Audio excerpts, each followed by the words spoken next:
Option trading करते हो, confuse रहते हो, इंट्राडे ट्रेडिंग करना चाहिए, स्विंग ट्रेडिंग करना चाहिए, ये स्ट्रेटजी सीखी थी, ये स्कैल्पिंग के लिए काम करती थी, ये स्ट्रेटजी सीखी थी, ये स्विंग ट्रेडिंग के लिए काम करती थी, लेकिन कोई भी एक ऐसी स्ट्रेटजी नहीं मिल रही जो हर तरह की मार्केट में काम कर सके और हर तरह की ट्रेडिंग में काम कर सके। सो अगर आप ये सब ढूंढ रहे हैं तो आज की वीडियो आपके लिए है, क्योंकि आज इन सारे क्वेश्चंस का जवाब सिर्फ एक ट्रेडिंग स्ट्रेटजी से मैं आप लोगों को देने वाला हूं।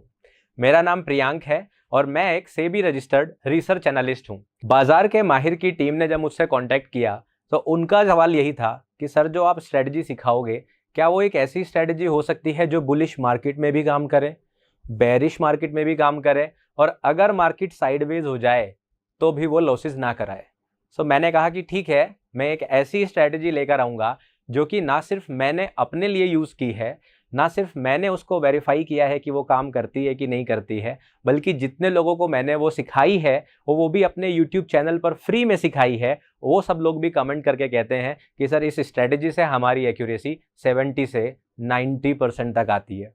जी हाँ, मैंने बोला 70 से 90% तक भी आती है। एक ऐसी स्ट्रेटजी के बारे में हम लोग आज बात करने वाले हैं। सो अब समझने के लिए हम लोगों को चलना होगा अपने चार्ट पर। सो यहाँ पर आप देख सकते हैं आपके सामने बैंक निफ्टी का चार्ट ओपन है और ये यहाँ पर डेली टाइम फ्रेम पर ओपन है जो आपको दिखाई दे रहा होगा। अब इस स्ट्रेटजी को मैं आप लोगों को आज सिखाऊंगा इंट्राडे के लिए कि इंट्राडे में कैसे यूज़ करते हैं, जिसमें कि अगर आप एक इक्विटी ट्रेडर हैं, यानी कि आप इक्विटी इंट्राडे करना पसंद करते हैं, तो आप इक्विटी ट्रेडिंग भी कर सकते हैं। और अगर आप एक ऑप्शन ट्रेडर हैं और आप ऑप्शन बाइंग या ऑप्शन सेलिंग करना पसंद करते हैं, तो आप ऑप्शन ट्रेडिंग भी सेम स्ट्रेटजी से कर सकते हैं। और ये स्ट्रेटजी इतनी आसान होने वाली है, इतनी आसान होने वाली है कि अभी इसी वीडियो के अंदर आप लोगों को अपनी उंगलियों पर ये याद हो जाएगी। और बस आपको क्या करना है, इस स्ट्रेटजी को सीखना है, जाकर थोड़ी सी प्रैक्टिस करनी है। 50-100 ट्रेड प्रैक्टिस करके देखो, डेमो अकाउंट में ट्रेड करके देखो, अपनी एक्यूरेसी निकालो, अपनी विन रेट निकालो और फिर अपना एक इन्फॉर्म्ड डिसीजन लेकर आप इसको यूटिलाइज कर सकते हो। ठीक है, मैं इस स्ट्रेटजी को बोलता हूँ ब्रेड बटर सेटअप। सो ब्रेड बटर सेटअप क्या है, मतलब रोजी रोटी कमाने वाला सेटअप। यानी कि जब कुछ ना चल रहा हो तो ये स्ट्रेटजी मेरे लिए सबसे अच्छा काम करती है, वो मार्केट चाहे बुलिश बेरिश या साइडवेज ही क्यों ना हो। ठीक है, सो चलो उसको समझते हैं और देखते हैं उस स्ट्रेटजी के लिए हमें क्या क्या यूज करना पड़ेगा।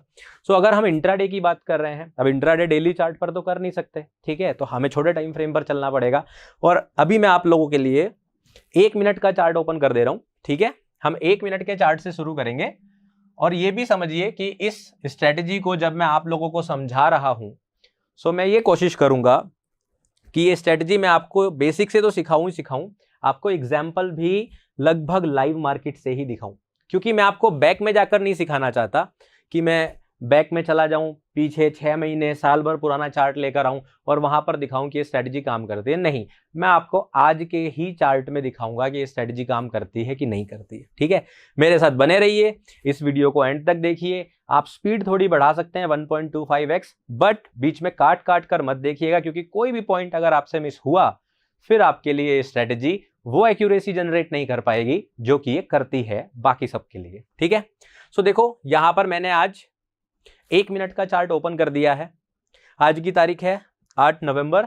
ठीक है, सो आज का ही चार्ट मैं यहां पर ओपन कर रहा हूं। ठीक है, और इसको आप अपने पास भी जाकर देख सकते हैं, अपने चार्ट पर भी जाकर देख सकते हैं। 8 नवंबर का ही ये चार्ट है। ठीक है, सो हम चलते हैं जहां से दिन शुरू हुआ था, यहां से। ठीक है, ये जो आप डॉटेड ब्लू लाइन देख रहे हैं, ये जो डॉटेड ब्लू लाइन है, इसे ड्रॉ कर देता हूं मैं आपके लिए, ये वाली। ठीक है, ये आप देख सकते हैं, ये यहां पर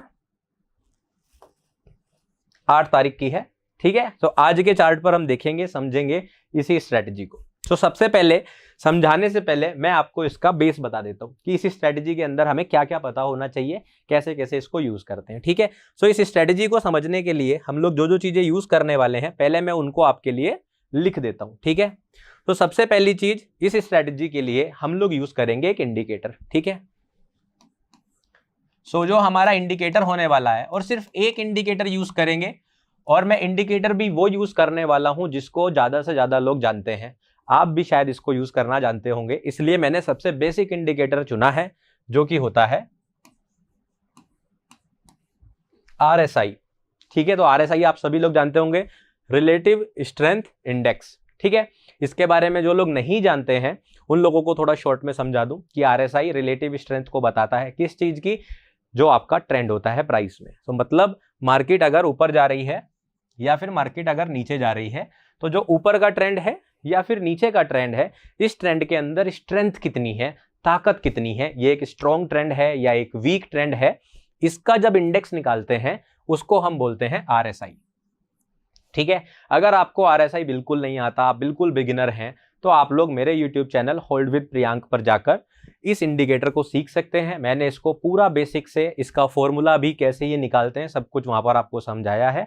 सो आपको वहां से RSI समझ में आ जाएगा।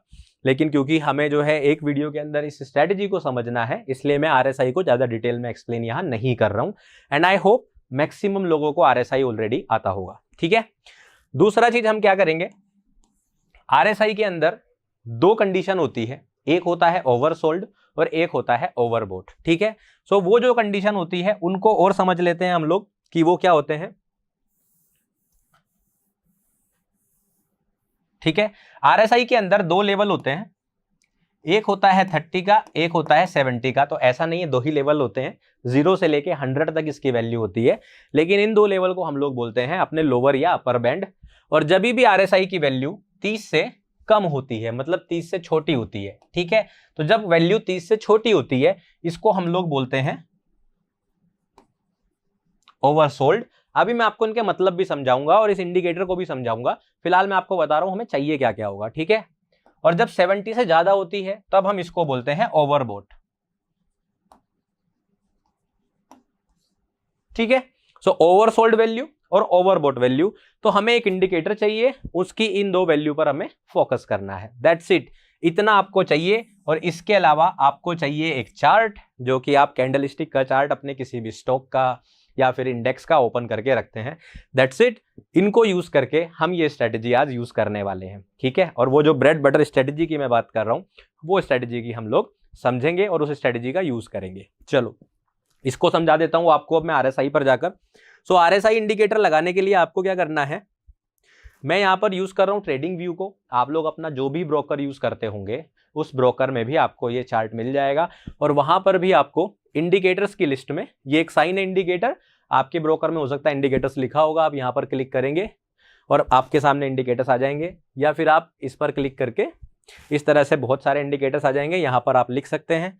आप लिख देंगे यहां पर ऊपर RSI, और जब आप लिखेंगे सबसे ऊपर ऐसे आ जाएगा रिलेटिव स्ट्रेंथ इंडेक्स, और इसको क्लिक करेंगे आप और तभी आपके सामने जो है RSI लग जाएगा।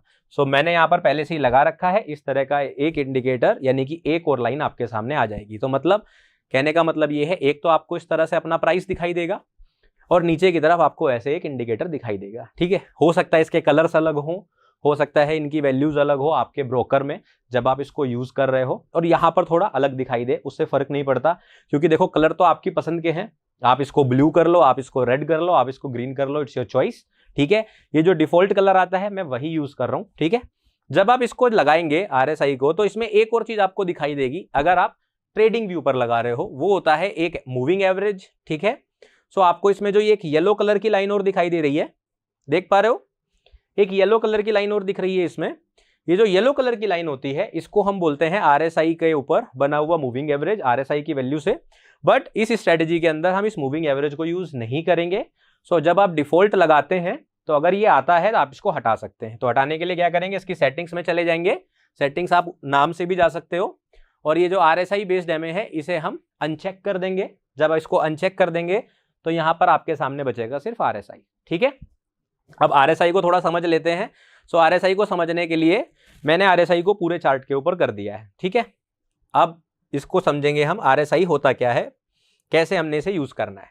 सो ये जो आपको पर्पल लाइन दिखाई दे रही है ना, ये जो लाइन दिखाई दे रही है, ये पूरी लाइन जो ऊपर नीचे ऐसे ऐसे चल रही है, इसको बोलते हैं RSI वैल्यू। क्या बोलेंगे इसको हम, RSI वैल्यू इसको बोलते हैं। और जब आप किसी भी चार्ट पर इसको प्लेस करेंगे, किसी भी चार्ट पर आप इसको प्लेस करेंगे, सो वहां पर इसकी वैल्यू पहले से ही डिफॉल्ट सेट होगी 14, ठीक है। इसकी वैल्यू सेट होगी 14। इसका मतलब इसके अंदर जो हम डेटा ले रहे हैं फॉर्मूला में, वो हम 14 कैंडल स्टिक्स का डेटा ले रहे हैं। मान लीजिए अब आप 1 मिनट के चार्ट पर हैं, तो 14 मिनट्स के जो क्लोजिंग प्राइसेस होते हैं उनका डेटा यूज करके इसकी वैल्यू निकाली जाती है। आप अगर इसको चेंज करके 9 कर देंगे, 6 कर देंगे या कोई भी नंबर डाल देंगे तो उतनी ही कैंडल स्टिक से आपको डेटा मिलेगा। लेकिन आपको क्या करना है, इतने डीप में नहीं जाना है, सिंपल आप 14 रखेंगे जो कि डिफॉल्ट में ही आती है। तो मतलब हम RSI 14 के लिए ही यूज करेंगे। ठीक है, अब समझते हैं इन वैल्यूज को, इन लाइंस को। तो आप राइट में देखोगे अगर यहां पर, तो आपको देखोगे, देखो कुछ वैल्यूज दिखाई दे रही है, माइनस में भी दिख रही है राइट साइड में, 0 से लेकर 100 तक और ऊपर भी जाती है। ठीक है, हालांकि एक्चुअल में RSI की वैल्यू बहुत रेयर ही होता होगा, मैंने तो देखा भी नहीं कि 100 से ऊपर चली जाए, मतलब कि स्ट्रेंथ 100% से ज्यादा हो जाए। परसेंट अलग चीज हो गया, इंडेक्स से ज्यादा हो जाए वो बनती नहीं है बात। तो वो आपको यूजुअली 0 से 100 के बीच में ही RSI की वैल्यू मिलेगी। ठीक है, अब जो ये लाइन है ऊपर वाली, इसको हम बोलते हैं अपर बैंड। क्या बोलेंगे? Upper band. और इसी तरह से नीचे वाली वैल्यू बोलेंगे, इसको हम बोलेंगे लोअर बैंड। ठीक है, आप इसकी वैल्यू को भी चेंज कर सकते हैं। फिलहाल मैंने जो डिफॉल्ट में आती है 30 और ऊपर वाली की 70 वही रखी है, आपको भी सेम वही रखनी है।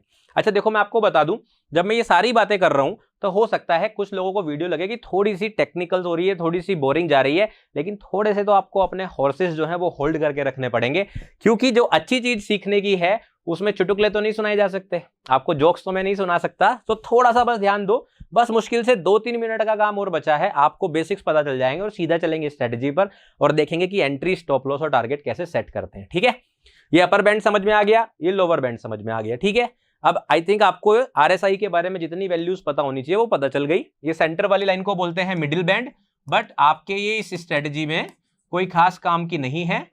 ठीक है, जब आप RSI को पूरा समझना चाहते हो तब आपको इसकी जरूरत पड़ेगी, वरना यहां पर कोई काम आपके ये आएगी नहीं। ठीक है, तो ये बेसिक डिटेल्स आपको पता चल गई होगी। RSI जहां होता है यहां पर देखो, ये इसकी वैल्यू चल रही है अभी लगभग 42, इस तरह से RSI को पढ़ते हैं। ये बातें आई होप आपको समझ में आ गई होगी, इतना ही आपको चाहिए, ज्यादा कुछ नहीं चाहिए। ठीक है, अब यहां पे आपको RSI समझ में आ गया। अब हम चलते हैं अपने चार्ट पर। तो अब आपको एक चीज दिखाऊंगा कि किसी भी इंडिकेटर का उसके प्राइस के साथ एक रिलेशन होता है। ठीक है, उसी तरह से RSI का भी प्राइस के साथ एक रिलेशन होता है। समझ गए? तो रिलेशन क्या होता है, क्योंकि ये जो RSI होता है ये प्राइस की स्ट्रेंथ बताता है, तो एक कॉमन चीज क्या होती है, देखो जहां जहां प्राइस चलता है वहीं वहीं RSI भी चलता है। सो कहने का मतलब क्या है, देखो प्राइस ऊपर जा रहा है तो RSI भी ऊपर जा रहा है, करेक्ट? मतलब प्राइस ने हाई बनाया, यहां पर एक हाई बनाया तो RSI ने भी एक हाई बनाया।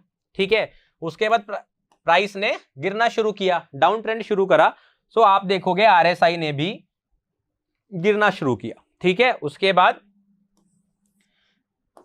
प्राइस ने यहां पर एक लो बनाया तो RSI ने भी अपना यहां पर लो बनाया, प्राइस ऊपर गया तो RSI भी ऊपर गया। तो आप क्या देख रहे हो, जहां जहां पर प्राइस लो बना रहा है वहीं वहीं RSI भी लो बना रहा है, जहां जहां प्राइस हाई बना रहा है RSI भी वहां वहां पर हाई बना रहा है। जैसे यहां पर एक लो बना तो आप देखोगे उसके रेस्पेक्ट में नीचे भी लो बना हुआ है। ठीक है, सो कहने का मतलब क्या है, इनका रिलेशन लगभग एक जैसा है, मतलब जैसे जैसे प्राइस चल रहा है वैसे वैसे ही RSI भी चल रहा है। ठीक है, यहां पर हम जापानीज कैंडल स्टिक्स यूज कर रहे हैं, कुछ लोग हाइकन एशी भी यूज करना पसंद करते हैं, लेकिन इस स्ट्रेटेजी के अंदर हम लोग जापानीज कैंडल ही यूज करेंगे। अगर आपको समझ में नहीं आ रहा कि जापानीज कैंडल स्टिक्स और हाइकन एशी क्या है, ये एक अलग टॉपिक है, इस पर फिर कभी बात करेंगे। यहां पर आप कैंडल स्टिक्स में जाके सेलेक्ट कर सकते हो आप कौन सी कैंडल स्टिक चला रहे हो। यहां पर आप देख सकते हो कैंडल स्टिक्स ये रही। ठीक है, लाइन चार्ट या अलग अलग, इसी तरह से इसमें नीचे जाओगे हाइकन एशी कैंडल स्टिक्स भी होती है। ठीक है, तो हम ये समझ गए कि प्राइस और RSI का रिलेशन कैसा है देखने में, जैसे जैसे प्राइस चलता है वैसे वैसे ही RSI भी चलता है। ठीक है, ये बात हमें समझ में आ गई। अब RSI समझ में आ गया, प्राइस समझ में आ गया, दूसरी कंडीशन समझते हैं ओवरबॉट एंड ओवरसोल्ड की। सो जब भी प्राइस, जैसे आप देख पा रहे होंगे यहां पर ऊपर जा रहा है, ठीक है, सो ऊपर जाने का मतलब क्या है कि जो बाई प्रेशर है वो थोड़ा सा ज्यादा है, सिंपल सी बात है, बाई प्रेशर ज्यादा है, RSI भी ऊपर जा रहा है, प्राइस अप ट्रेंड में है तो RSI भी अप ट्रेंड में है। तो एक वक्त ऐसा आता है जब RSI की वैल्यू अपर बैंड को क्रॉस कर जाती है। देख रहे हो, ये अपर बैंड है हमारा 70 का, राइट? तो 70 को क्रॉस कर गया यहाँ पर। तो जब इसे क्रॉस कर जाता है मतलब कि बाइंग इतनी ज्यादा हो जाती है कि RSI वैल्यू 70 के ऊपर चली जाती है, तो हम इसको बोलते हैं ओवरबॉट, कि मतलब बाइंग बहुत ज्यादा हो चुकी है। समझ गए? ओवरबॉट मतलब बाइंग बहुत ज्यादा हो चुकी है। इसी तरह से अगर RSI की वैल्यू हमारा लोअर बैंड जो कि 30 पर होता है उसके नीचे चली जाए, जैसे कि आप देख पा रहे होंगे यहां पर 30 के नीचे चली गई, इसको हम लोग बोलते हैं ओवरसोल्ड। सो नाम से तो ऐसा लगता है कि जो भी हो रहा है वो ओवर हो गया, मतलब ज्यादा बाइंग हो गई, ज्यादा सेलिंग हो गई। ये चीज RSI आपको दिखाता है। ठीक है, कब दिखा रहा है? जब अपर बैंड या लोअर बैंड को RSI की वैल्यू क्रॉस करती है। ओवरबॉट ओवरसोल्ड समझ में आ गया आपको? ठीक है। अब बहुत सारे लोग ऐसा सोचते हैं कि अगर बाइंग बहुत ज्यादा हो गई है या प्राइस ओवरबॉट आ गया है, क्या हमें सेलिंग कर देनी चाहिए? तो आपको सेलिंग बिल्कुल नहीं करनी चाहिए, क्योंकि ओवरबॉट का मतलब ये नहीं होता कि रिवर्सल आने वाला है। समझ गए? ओवरबॉट का मतलब होता है मार्केट के अंदर अच्छी बाइंग आई है, हो सकता है थोड़ा कंसोलिडेशन आए और उसके बाद वापस प्राइस फिर से ऊपर जाने लगे। सो कहने का मतलब क्या है कि जब ये आपको बता रहा है कि मार्केट ओवरबॉट है, तो इसका मतलब है बाइंग थोड़ी ज्यादा हुई है। इसका मतलब ये नहीं होता कि आपको सेल का बटन दबा देना चाहिए। ये कंफ्यूजन भी बहुत सारे लोगों को होता है। ठीक है, तो ये गलती आपको नहीं करनी। ओवरबॉट का क्या मतलब हुआ कि बाइंग ओवर हो गई है, काफी ज्यादा हो गई है, लेकिन इसका मतलब ये नहीं हुआ कि ये गिरेगा। ठीक है, इसी तरह से ओवरसोल्ड का मतलब क्या हुआ कि सेलिंग ज्यादा हो गई है, लेकिन इसका मतलब ये बिल्कुल नहीं है कि अब प्राइस पंप होगा। तो इसका मतलब ये है कि यहां जाने पर बाई नहीं करना है इमीडिएटली और यहां जाने पर सेल नहीं करना है इमीडिएटली। बहुत सारे लोग RSI को ऐसे यूज करते हैं, उसके बाद उनके लॉस होते हैं और फिर वो सोचते हैं कि RSI काम नहीं करता। देखो मैं आपको यहां पर एक छोटी सी चीज और बता देता हूं। इंडिकेटर्स को आप सही से समझना सीखो। इंडिकेटर्स का काम होता है आपको इंडिकेट करना, ना कि ये बताना कि यहां पर बाई कर लो या फिर सेल कर लो। प्राइस में आपको बाइंग करनी है या फिर सेलिंग करनी है, ये डिसीजन आपको सिर्फ एक चीज बताती है। गैस करो क्या है, या कमेंट में लिख के बताओ क्या है। मैं आपको 5 सेकंड दे रहा हूं। क्या वो चीज है जो हमें बताती है कि प्राइस के अंदर बाइंग या सेलिंग करनी चाहिए? वो है आप खुद, आपका दिमाग, आपकी सोच, आपका नैरेटिव, आपका डिसीजन, यानी कि आप खुद। ये आप तय करोगे कि मुझे बाइंग करनी है या सेलिंग करनी है। RSI आपको नहीं बताता है। RSI का काम है आपको इंडिकेट करना कि प्राइस के अंदर क्या चल रहा है। और वो आपको क्या बता रहा है? अगर RSI यहां है तो वो आपको बता रहा है कि मार्केट ओवरबॉट सिचुएशन में है। बाई करना या सेल करना फैसला आपका है। इसलिए इंडिकेटर्स को हमेशा डेटा कलेक्शन का सोर्स मानो, कभी भी ट्रेडिंग सोर्स मत मानो। हम लोग अक्सर कैसे सीखते और सिखाते हैं कि सर एक इंडिकेटर बता दो जिससे मैं पैसा बनाने लग जाऊं। इंडिकेटर पैसा नहीं बनाएगा, पैसा तो आपको ही बनाना पड़ेगा। इंडिकेटर आपको सिर्फ डेटा प्रोवाइड करेगा। ठीक है, तो इंडिकेटर ने क्या डेटा प्रोवाइड करा कि यहां पर वो ओवरबॉट है, वहां पर वो ओवरसोल्ड है। ठीक है, तो सर इस डेटा का यूज करके क्या हम बाइंग एंड सेलिंग कर सकते हैं? बिल्कुल कर सकते हैं, और मैं आपको सही तरीका बताऊंगा कि ओवरबॉट और ओवरसोल्ड RSI को ट्रेड कैसे करते हैं। ठीक है, चलो। सो यहां पर हम समझेंगे कि जब ये ओवरबॉट या ओवरसोल्ड होता है कैसे हमें बाइंग एंड सेलिंग करनी है। उसके लिए आपको क्या देखना है कि जब हमें पता है कि प्राइस का और RSI का रिश्ता है कि जिधर प्राइस चलेगा उधर RSI चलेगा, ये रिश्ता है। ठीक है, तो अब होता क्या है, यहां पर आते हैं इंस्टीट्यूशनल मनी।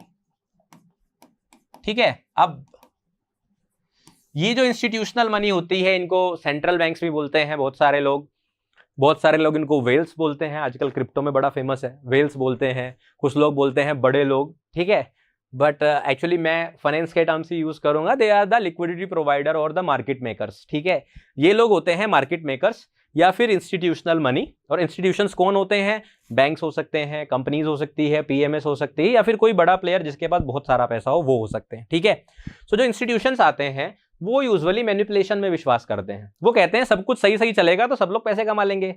तो यहां पर हमें लाना पड़ेगा मैनिपुलेशन। ठीक है, और हाँ, एक और वर्ड बहुत ज्यादा चलता है आजकल, ऑपरेटर ऑपरेटर ऑपरेटर। ठीक है, तो ऑपरेटर कुछ होता नहीं मेरे हिसाब से। मेरी राय है, इसमें आप डिबेट कर सकते हैं। कोई ऑपरेटर बैठ के नहीं चला रहा है तो ऑपरेटर कोई नहीं होता।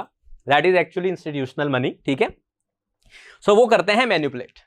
सो वो जब मैनिपुलेशन करते हैं तो वो मैनिपुलेशन किस चीज को कर सकते हैं? वॉल्यूम को नहीं कर सकते, क्योंकि वॉल्यूम की वैल्यू तो उतनी ही रहेगी जितनी ट्रेड हो रही है, वो तो हमें डेटा पता चल जाएगा। वो एक चीज मैनिपुलेट कर सकते हैं, वो है प्राइस। सर प्राइस को कैसे मैनिपुलेट कर सकते हैं? अगर आप बहुत बड़े बड़े ऑर्डर बड़े प्राइस पर लगा दोगे बाई करने के लिए, तो सेलर्स ऊपर बेचेंगे, तो आप प्राइस को थोड़ा बहुत मैनिपुलेट कर सकते हो, ठीक है। सो इंस्टीट्यूशनल मनी क्या करती है? प्राइस को मैनिपुलेट करती है। प्राइस को तो मैनिपुलेट कर लेती है, लेकिन ये जो आरएसआई है, इसे कैसे मैनिपुलेट करोगे? आरएसआई को मैनिपुलेट नहीं करा सकते आप, ठीक है। सो आपने क्या किया? इंस्टीट्यूशनल मनी ने प्राइस को तो मैनिपुलेट कर दिया, आरएसआई को मैनिपुलेट वो नहीं करा सकते। तो वहां पर क्या आएगा? प्राइस जो है, जो प्राइस है, ये इंडिकेटर से कुछ अलग बिहेव करेगा। समझ गए? प्राइस जो है वो इंडिकेटर से थोड़ा अलग बिहेव करेगा, और आपको उस बिहेवियर को बस पकड़ना सीखना है कि कब प्राइस और आरएसआई एक जैसा काम नहीं कर रहे हैं, मतलब वहां पर मैनिपुलेशन है। और अगर आप इस ओवरबोट और ओवरसोल्ड सिचुएशन में उस मैनिपुलेशन को पकड़ गए, तो आपके फेल होने के चांसेस बहुत कम हो जाएंगे। तो जब आपके फेल होने के चांसेस कम हो जाएंगे, तो किसके चांसेस बढ़ जाएंगे? आपके कामयाब होने के, यानी कि आपके प्रॉफिट के, ठीक है। सो हमने क्या पकड़ना है? प्राइस और आरएसआई का मैनिपुलेशन पकड़ना है, बस इतना आसान सा काम है।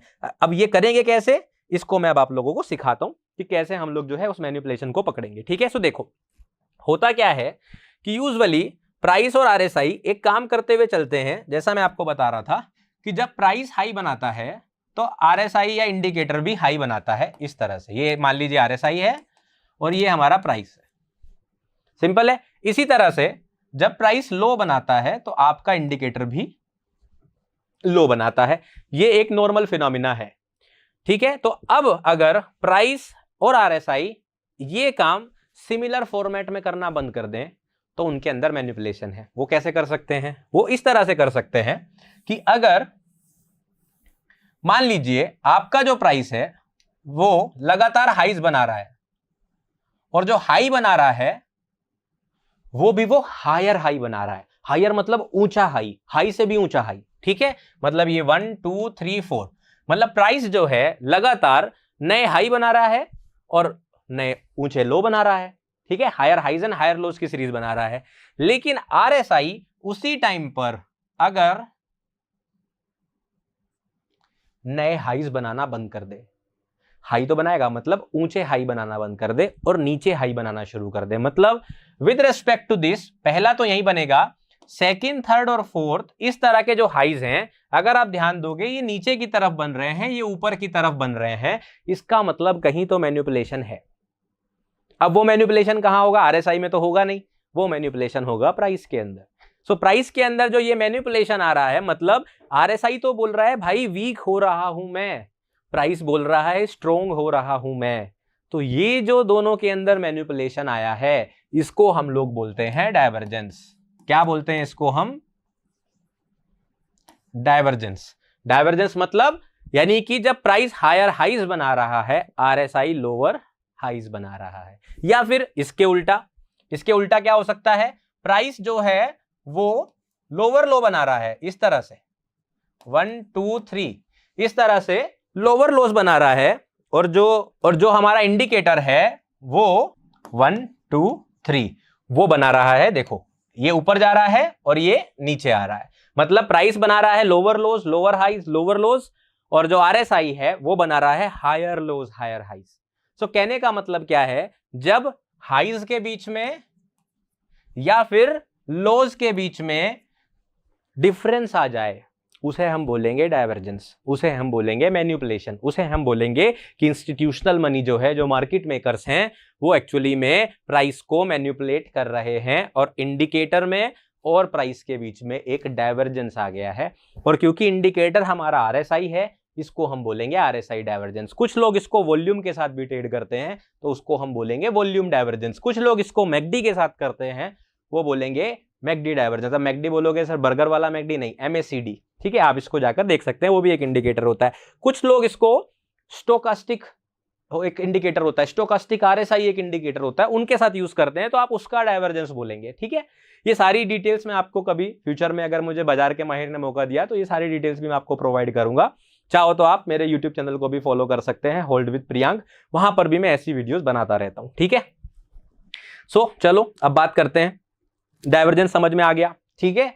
सो आपको क्या समझ में आ गया, आरएसआई आपको समझ में आ गया, ओवरबोट ओवरसोल्ड, तीसरा आपको समझ में आ गया मैनिपुलेशन, जिसको बोलते हैं डाइवर्जेंस, ठीक है। इसके साथ बस एक सबसे स्पेशल कंडीशन है, क्योंकि बहुत सारे लोग ऐसे भी हैं जिनको डाइवर्जेंस भी आ गया तब भी पैसा नहीं बन रहा है, बोल रहे हैं सर डाइवर्जेंस ही ट्रेड किया था लेकिन पैसा नहीं बन रहा है, क्यों नहीं बन रहा है, क्यों प्रॉफिट नहीं आ रहा है। आज उस पर बात करेंगे कि डाइवर्जेंस सीखने के बाद भी कई बार पैसा क्यों नहीं बनता, क्योंकि अब मैं आपको बताऊंगा वो ट्रिक जिस ट्रिक से आपका पैसा बनेगा। तो आपको क्या करना है इस स्ट्रेटेजी के लिए, सबसे पहली चीज क्या देखनी है आपको सबसे पहली चीज देखनी है जो आपका आरएसआई जो इंडिकेटर है उसका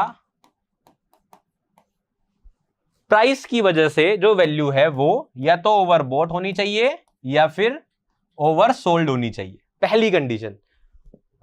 आरएसआई की वैल्यू प्राइस के साथ ओवरबोट या ओवरसोल्ड होनी चाहिए। दूसरी चीज, जब वो ओवरबोट या ओवरसोल्ड कंडीशन के अंदर है, मतलब वो ओवरबोट रेंज में है या ओवरसोल्ड रेंज में है, वहां पर उसके अंदर होना चाहिए मैनिपुलेशन, जिसको हम बोलते हैं डाइवर्जेंस,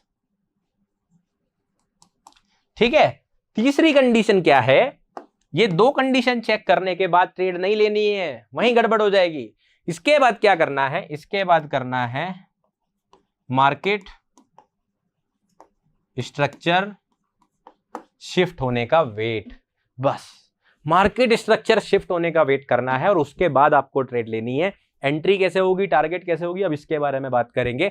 तो बेसिकली कंसेप्ट समझ में आया। पहले हमने प्राइस के साथ आरएसआई की वैल्यू देखनी है कि वो ओवरबोट ओवरसोल्ड में जा रही है कि नहीं जा रही है, फिर मैनिपुलेशन देखना है कि डाइवर्जेंस बन रहा है कि नहीं बन रहा है, फिर हमें देखना है मार्केट स्ट्रक्चर शिफ्ट होने का वेट। ये होता क्या है अभी लाइव समझाऊंगा एग्जांपल में, तो आपको समझ में आएगा। और इसके बाद हम लोग लेंगे अपनी एंट्री, इसके बाद हम लोग लगाएंगे अपना स्टॉप लॉस, हम लोग लगाएंगे अपना टारगेट, और पोजीशन एग्जीक्यूट करने के लिए हम लोग यूज करेंगे रिस्क मैनेजमेंट। बस इतना काम कर दो, बात बन गई, ठीक है। तो अब इसके ऊपर चलते हैं और अब आपको समझाता हूं चार्ट के ऊपर कि इसे कैसे देखना है, ठीक है। सो देखो यहां पर आपके सामने है बैंक निफ्टी का चार्ट, और सेम मैं आपको वापस से याद दिला दूं कि हमारे पास 1 मिनट का चार्ट ओपन है और उसके साथ हमारे पास है आरएसआई, ठीक है। सो आज का ही चार्ट देखेंगे, पीछे नहीं जाएंगे, ठीक है। पहले आपको एक क्लीन एग्जांपल दिखा देता हूं, फिर मैं आपको दिखाऊंगा बाकी सारे भी। जैसे हम यहां पर देख लेते हैं, यहां पर समझो प्राइस नीचे गिरा, आरएसआई भी उसके रेस्पेक्ट में नीचे गिरा, हमें कोई दिक्कत नहीं है, सब सिंक्रोनाइज्ड है। यहां पर देखो प्राइस ने बनाया एक लो, करेक्ट, प्राइस ने लो बनाया, इसके रेस्पेक्ट में देखना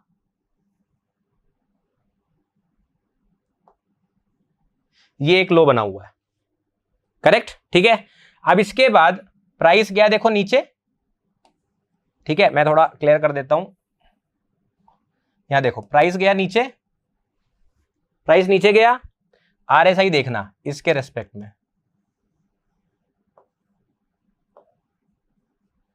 अभी तक क्या हो रहा था, देखो जहां लो बन रहा था वहीं लो बन रहा था, जहां लो बन रहा था वहीं लो बन रहा था, ठीक है। जहां हाई बन रहा था वहीं पर हाई बन रहा था, सिंपल है। यहां देखो प्राइस तो जा रहा है नीचे, ठीक है, प्राइस तो जा रहा है नीचे, ध्यान से देखो प्राइस गया नीचे, आरएसआई आया ऊपर, मैनिपुलेशन, इसे बोलते हैं डाइवर्जेंस, मैनिपुलेशन हो गया। जब भी आपको ऐसा मैनिपुलेशन कहां दिखाई दे, ओवरबोट सिचुएशन में, यही मैनिपुलेशन आपको यहां भी दिख सकता है, उसे कंसीडर नहीं करना है, ये ध्यान रखना। हमेशा ओवरबोट या फिर ओवरसोल्ड सिचुएशन में ही आपको इसकी वैल्यू देखनी है, ठीक है। सो प्राइस गया नीचे, आरएसआई गया ऊपर, इसके बाद आपको क्या करना है, जहां पर ये जो दो मेन लो बने हैं इनके बीच का जो सेंटर पॉइंट है, जो हाई है, ये वाला हाई, इसको शिफ्ट होने का वेट करना है। मतलब आपको सेम टाइम फ्रेम पर इसके ऊपर कैंडलस्टिक क्लोज होने का वेट करना है। ये हो गई क्लोज, यहां पर कैंडलस्टिक उसके ऊपर क्लोज हो गई, बस जैसे ही इसके ऊपर कैंडलस्टिक क्लोज हो जाए, ये लेवल आपकी बन जाता है एंट्री। इतना आसान है। ओवरबोट सिचुएशन का वेट किया या ओवरसोल्ड सिचुएशन का वेट किया, यहां पर ओवरसोल्ड है, डाइवर्जेंस बनने का वेट किया, डाइवर्जेंस बन गया, दोनों बन गए। मार्केट स्ट्रक्चर शिफ्ट होने का वेट करने का मतलब है जो डाइवर्जेंस के बीच का हाई है वो ब्रेक होना चाहिए। ये ब्रेक हो गया, हो गया, ये आपकी एंट्री। जो लोवेस्ट पॉइंट है वो आपका स्टॉप लॉस, जो लोवेस्ट पॉइंट है वो आपका स्टॉप लॉस। 1:1 आपका फर्स्ट टारगेट, और जो पिछला एक मेजर हाई हो जैसे ये वाला, ये आपका सेकंड टारगेट। दैट्स इट, बस इतना आसान है। जो भी 1:1 आए वो आपका टारगेट 1, और जो भी आपका टारगेट 2 आए, जो पिछला हाई हो वो आपका टारगेट 2। दैट्स इट, इतनी आसान ट्रेडिंग है। दिखाता हूं, देखो अब देखो इसमें जो है मैं आपको दिखाता हूं कि ये कितने आर की ट्रेड आई। 1:1 आया कि नहीं आया। लॉन्ग पोजीशन ले लेते हैं, और ये देखो ये कैंडल क्लोज हुई, यहां पर हमने यहीं पर एंट्री ले ली। अपना स्टॉप लॉस हम लगाएंगे कहां पर, ये इस लो के साथ में, बिल्कुल परफेक्ट लगाया, थोड़ा सा ऊपर है।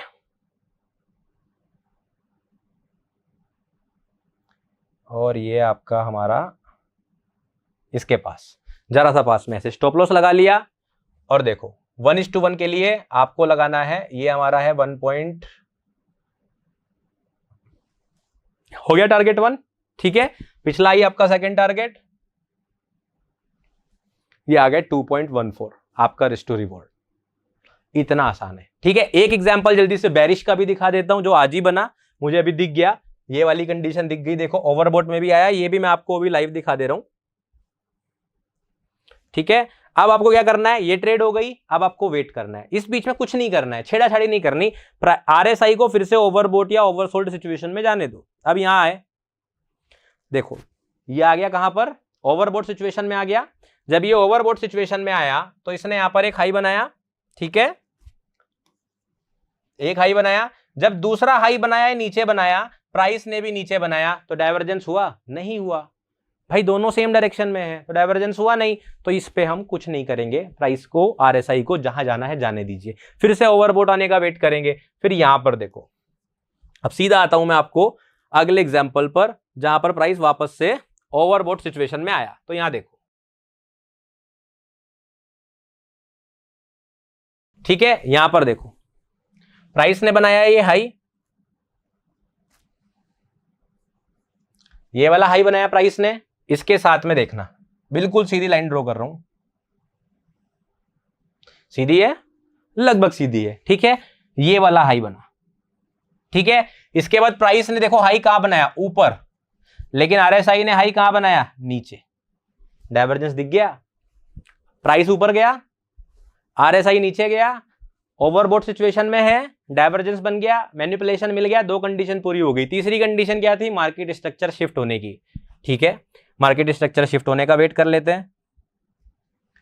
कहां बना दोनों के बीच का लो, यहां पर तो नहीं बना। देखो यहां पर कोई लो बना है क्या, नहीं बना, कोई लो नहीं बना, तो यहां पर हम कुछ नहीं करेंगे। यहां पर कोई लो नहीं बना तो इस वाली लाइन में कोई ट्रेड नहीं करेंगे, किसी लो के ब्रेक होने का वेट करेंगे। प्राइस ऊपर गया और फिर प्राइस ने ये लो ब्रेक कर दिया, जब प्राइस ने ये लो ब्रेक कर दिया, ये हो गई हमारी मार्केट स्ट्रक्चर शिफ्ट। जैसे ही मार्केट स्ट्रक्चर शिफ्ट हो गई, ये मेरी बन गई एंट्री, ये मेरा बन गया स्टॉप लॉस, और 1:1 बन गया मेरा टारगेट 1। और पिछला कोई भी लो, जैसे ये एक लो है अगर 1:1 के नीचे है, या फिर ये वाला लो है, ये मेरा टारगेट 2, इस तरह से आप मार्क कर सकते हो। तो देखते हैं ये कितना काम करता है कि नहीं करता है। शॉर्ट पोजीशन ले लेते हैं एक, ठीक है, और इसको हम अपनी एंट्री पर लगाते हैं। कहां है एंट्री हमारी, ये रही।